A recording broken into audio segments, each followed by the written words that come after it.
I think we're good. What's up, guys? I was just trying to get a stream up, Genesis recap stream, as soon as possible after the event. I'm honestly just really excited about it still because this shit was just such a good time, bro. I was definitely just in general really excited because like it's like the first big offline major like I've been to since like 2019 or so. One of the things I kind of regret about it though is like I didn't really spend much time at all looking at other games. Like I know Guilty Gear was there, Rivals was there, Melee. I didn't really watch much. I was just like all nasb all the time, baby. Same, there's only so much time in the day. Exactly, bro. It's one of those things. I was already like tired as hell as is after like both days that were there. So just like, I don't know, I didn't really leave too much time to really put as much time into like enjoying the other games I wanted to, but it's pretty cool. It's fine. It's fine. Sounds so hard when you make top 32. Yeah, so it was actually a really interesting experience, just both having to worry about possibly getting top 8 as well as the possibility of commentating top 8. So it's like nerve-wracking for sure. And I was kind of like nervous about commentating just because like this is my first like I said major I'm commentating, so like there was a hidden temple, but like that was just like a comfortable sort of vibe, you know, like we were just at like the homie Max's house, so it's just basically like a glorified hangout low-key. That's how I thought of it in my head. But like the first block I did was with it was like the first wave of pulls on Friday I believe with Max, and when I got out I did like a couple of the last matches of top 32 with Black, and then the top 8 block with Max and Pride, dude. They're all like really cool experiences in their own rights. Once again, commentating on Max I feel like was the first.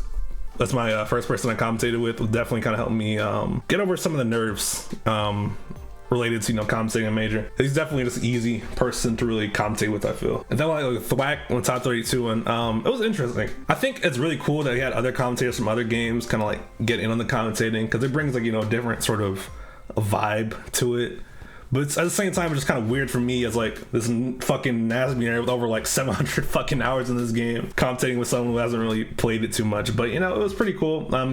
Black, you definitely just had general commentary knowledge, so that went pretty well. And like the top 8, man, I feel like the TriCast, me, Pride, and Max, bro, that's like the S tier for like top 8s. I feel like I will definitely want to do that again for sure. Like maybe like Smash Con for there. I don't know. It was very funny to see people explain stuff from that was removed a while ago.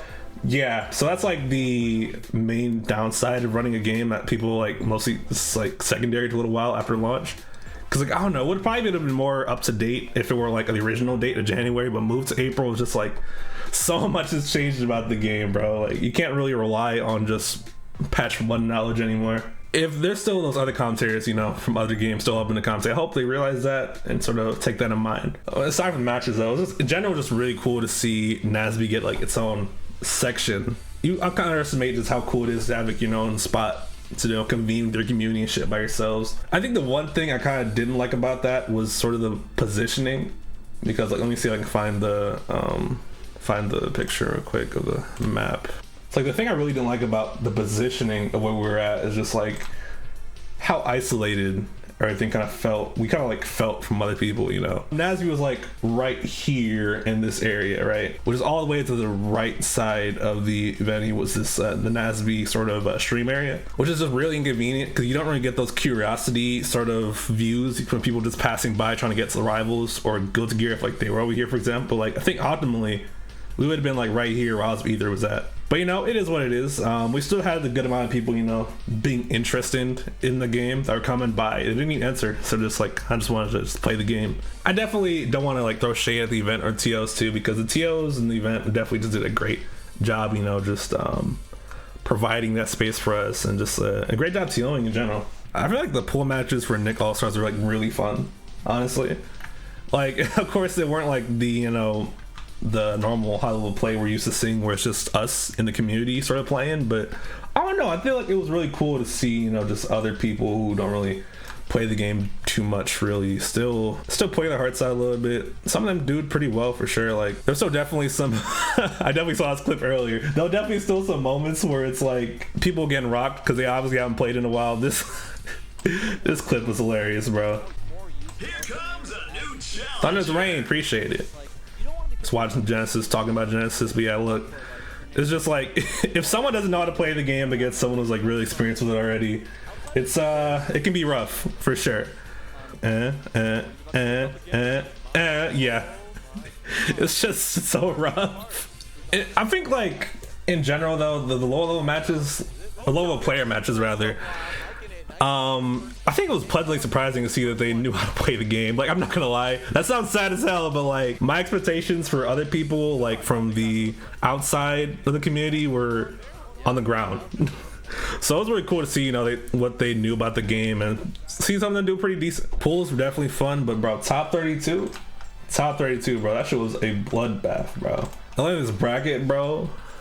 Just like, there's just so much to talk about here, right? I mean, of course, there was a couple crazy 3-2 sets, like Tafar versus Jut, me versus Sanji. Those are like crazy, like down to the wire sets. I actually kind of got to watch Tafar versus Jut. I didn't really get to see the whole thing because I think at the time I was watching this fucking match, Mario versus Bodedee, bro. It kind of sucks it was off stream because like I was kind of low key trying to swing with the TOs. You might want to like stream that one, but it's one of those things where it's just like from the outside looking in, it was the biggest seed difference out of all these matches. So it was like a fair assumption from the TO's point of view. I wouldn't really attack him or anything for that. Damn, yeah, Mario Stair, dude. Mario Stair definitely popped off this weekend too, bro. Upset Squibble 2 3-1 as well. Again, top 8. I was really dope to see. I mean, he's just like one of those players, like, if you're not accustomed to how he plays, which most people are not accustomed to how he plays, he can kind of just run over you. When he upset Bodedee, dude, that'll kick out the fucking chain reaction, bro. You saw his fucking losers run, dude. 3-0 Fanny Paxter, 3-1 Andrew B, 3-1 on me, 3-0 on Leo, 3-0 on Mario Stair, 3-0 on Sego, 3-1 on Thunders, double 3-0s on Blazing Pasta, dude. That motherfucker awakened the beast. And I'm actually very glad that Bodedee bounced from that, because I think that's like a really cool lesson he got from that event, if that makes sense. At least I feel like it is. This event definitely kind of helped dude level up his mentality from what it looks like, and that's awesome. And Thunder's Reign, dude, some people were down, bro, coming in, and Leonardo rather too.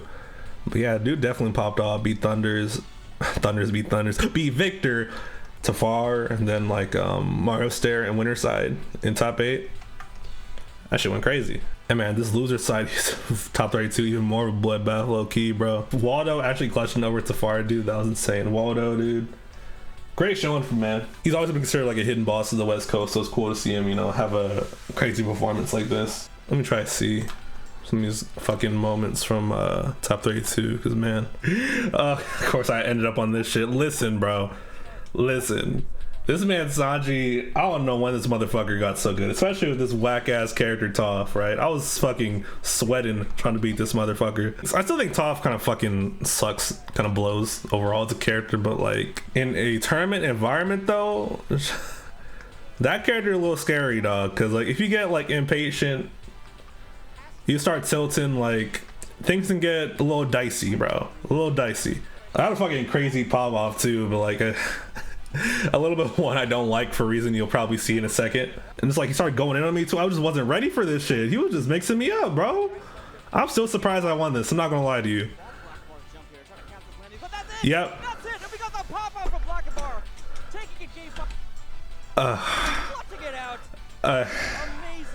I hate it here. I just hate it here. Yeah, it was so hype, bro. Look, sometimes in the hype you forget to pull up your pants. That's all I'm gonna say. Don't be like me, bro. Learn from my mistakes.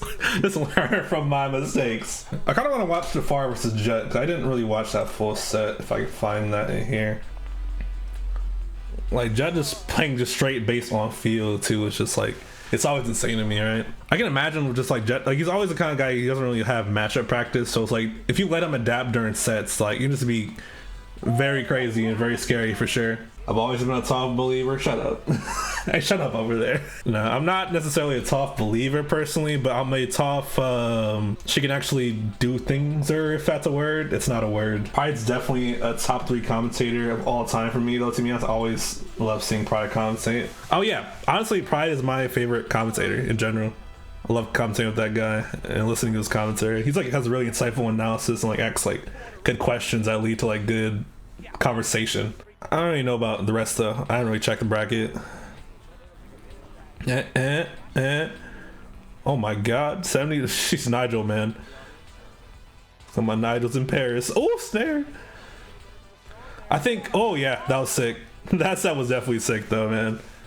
Good stuff, dude. I was even watching the top 8 for Genesis. It was like so interesting to me just how many of these matches were like more dominant than I felt they were. Like there was like a lot of like 3-0s, like 3-1s and shit, but like I don't really know what that means per se, but like it was weird to see.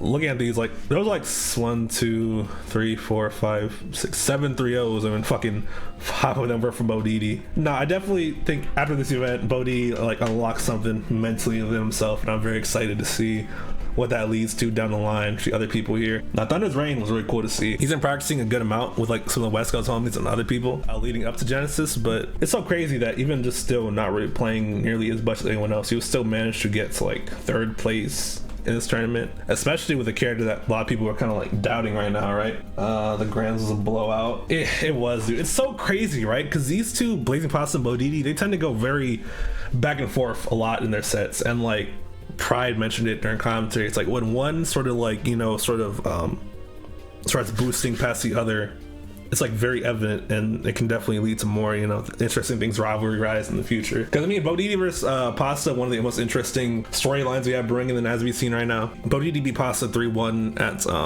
Hidden Temple, a Thirsty monthly that Pasta did 2 3-1s against Bodedee, so I guess this is definitely revenge for that in a pretty fucking big way, dude. Man, all these guys are just so good, dude.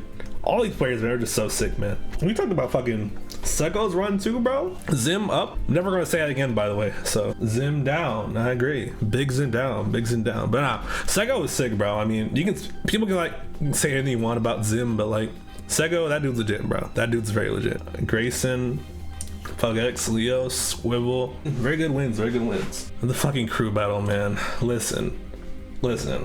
I know it looked pretty rough for my West Coastians, and like that's because it kind of was a little rough for the West Coastians, right? Because like, okay, in my defense, right, when we both picked the teams, I was looking at the original team for East Coast. It was like basically the same thing: Bodedee, Pasta, Leo, Jut, but Squibble instead of Sego originally, right? So I mean, looking at our team, we had myself, Tafar, Thunders, Andrew, and Waldo. I mean, that seemed like very evenly matched our teams. I like thought that can, you know, lead to a very competitive sort of crew battle, right? But we don't see motherfucking Squibble around, and I like in my head I'm fucking panicking because I know that the substitution is gonna be Sego, and that's gonna be fucking terrible for us.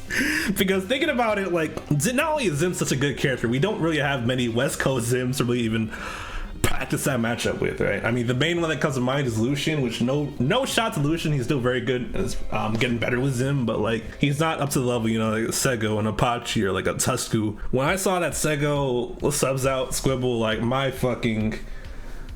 the joy from my face was like zapped immediately, right? Because like if you look at our team, right, what's our idea to deal with Zim? Like neither it's Afar or Andrew, they both play Mikey, which is usually a good explosive character for crew battles, I feel like, but neither of them really wanted to play Zim. Thunders, he definitely doesn't want to play Zim against Leonardo. That matchup stinks. Waldo and me were probably our best bets. Even then, it was probably me was gonna have to like carry that to see if we wanted to win it. And I definitely tried, but as y'all can tell, it didn't really go super well. Let me see if I can watch a little bit of it. I think the past 3 tournaments I played Edney should have subbed me in. Yeah, I didn't think about substitution, honestly. Like if I had thought of substitutions, I would have tried, you know, get like either like Calvin or like you, Pugx, in the crew battle as well. I don't want to drown about it though. We just collectively kind of got fucked up. It happens, dog. It happens. Crew battles are stressful, dude. It's like such a different vibe. You don't think it's that stressful because it's not a bracket or anything, but like shit, dude, it's hard. And let me talk about this, bro. They had 2 East Coast commentators on this crew battle, right? That's some bullshit.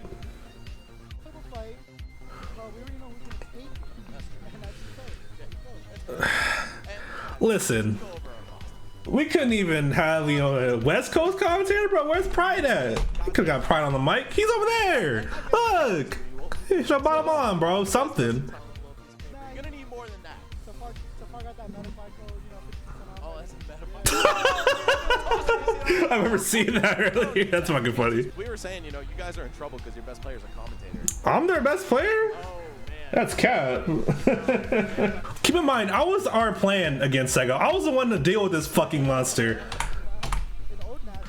for some reason, it's just like we just didn't have anyone better at the time, bro. Honestly, I played this matchup a good amount. Even still, I just don't think I really entirely know how to fight against this character in practice. I know a lot of things like in theory against this character, but it's kind of just difficult for me to just put into practice right now at the moment.